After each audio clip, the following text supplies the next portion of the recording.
Vamos a hablar del verbo ir. Why? Because it's used all the time, it helps create an entire verbal tense, and it has a crazy irregular conjugation which makes it a bit hard to use. As always, we'll do this through chunks. We believe it is a much more efficient way to familiarize yourself with its conjugation and effectively use it, much more than trying to learn entire conjugation tables. My name is Maura, I'm one of the teachers at Spring Spanish, and vamos a empezar ya. Número 1. Voy a. ¿Y qué vas a hacer con el trabajo entonces? Voy a comentarlo con mi psicóloga para tomar una decisión cuanto antes. ¿Qué vas a hacer? And voy a are the very common question and answer we use to talk about plans in the near future. That little word a is the key preposition you need to use along with voy to create that verbal tense I talked about in the intro, which is sometimes called el futuro próximo. Voy a is actually the most common type of future in Spanish. You can use it to say things like, este sábado voy a la montaña. Mis amigos van a venir a casa más tarde. Tengo hambre. ¿Cuándo vas a pedir la comida? Nosotros no vamos a pelear por eso.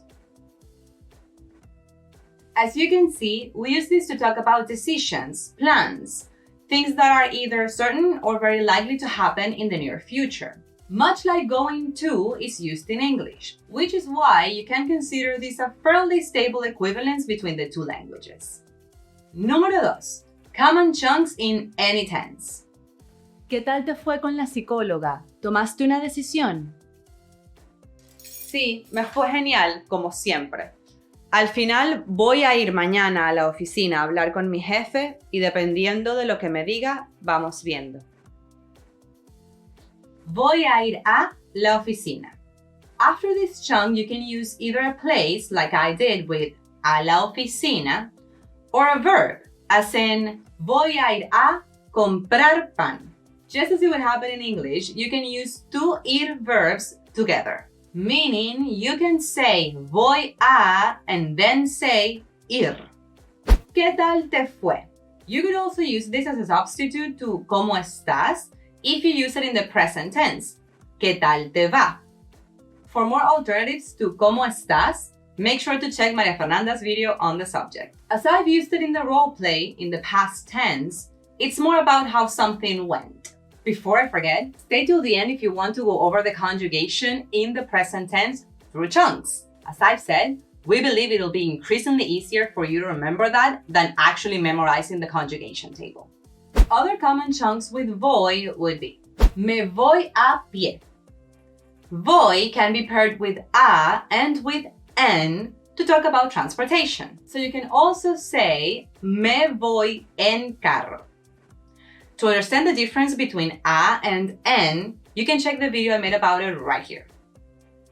Maura. Voy. Lista. Vámonos. Voy. Use this voy by itself to mean you're almost ready, no matter the situation. Vámonos. Use this to mean you're ready and it's time to go. Chunk alert! Vamos viendo can't be translated literally and maintain its correct meaning. It is also a chunk that is used in the present tense almost every time. It's about letting time take its course, being adaptable to changes, and not making a decision just yet. Honestly, I'm finding that I'm saying this more and more as time passes. Vamos viendo could very well be followed by something like vamos viendo qué pasa y en base a eso decidiremos qué hacer. But you don't need to say that much to mean that. Do check out the link in the description to get our free essential Spanish chunking kit if you want more everyday chunks like this one. Número 3. To go versus ir. So, ir and to go are not exact translations. Let's quickly go over the most common similarities and differences. Similarities. Both languages use this verb to talk about plans for the near future. Voy a ser doctora. Voy a comer más tarde. Specify where you're going. Voy a una fiesta. Voy a tu casa el sábado. To talk about how something went. ¿Cómo te fue en el examen? ¿Qué tal te fue en tu cita? Differences. To talk about transportation. Nos vamos a pie. Though you can translate this literally in English, use go and it'll still make sense, it isn't the most natural or common way to talk about this in English. To say someone is leaving a place. Me voy, gracias por todo. In English, you leave places. In Spanish, you go from places. To say you're almost ready. Voy, ya estoy casi lista. For this, you come in English, but you go in Spanish. Número 4. Conjugating ir with chunks in the present. ¿Y cómo se van? Nos vamos a pie. ¿Y tú? ¿Cómo te vas?